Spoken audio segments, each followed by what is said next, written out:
এখানে নারকেল কোড়া হচ্ছে, টক রান্না হবে বলে আমরা আর ফুলরির টক নারকেলের দুধ দিয়ে।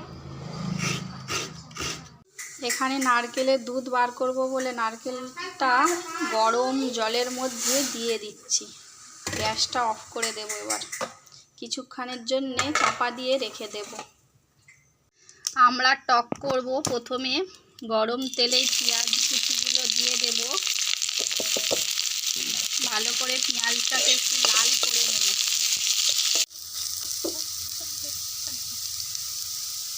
এতে একটু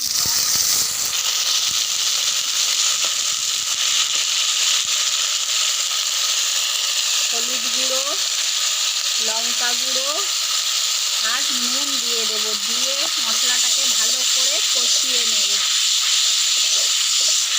মশলাটা ভালো করে কষানো হয়ে গেছে, এতে আমড়াগুলো দিয়ে দেব। দিয়ে একটু ভালো করে কষিয়ে নেব। এরপরে নারকেলের যে দুধটা বার করে রেখেছিলাম এতে দিয়ে দেব। সবটাই দিয়ে দেব।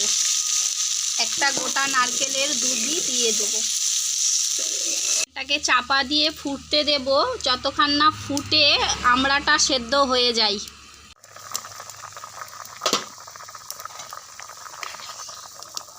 আমড়াটা এবার সিদ্ধ হয়ে গলে গেছে।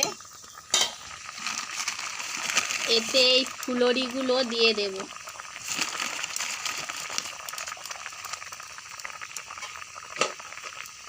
দিয়ে একটু ভালো করে নাড়িয়ে দেব। দিয়ে এটাকে এবার চাপা দিয়ে নামিয়ে নেব। আপনারা এভাবে করে খেয়ে দেখবেন, খেতে খুব ভালো লাগবে, ভীষণ স্বাদের লাগে।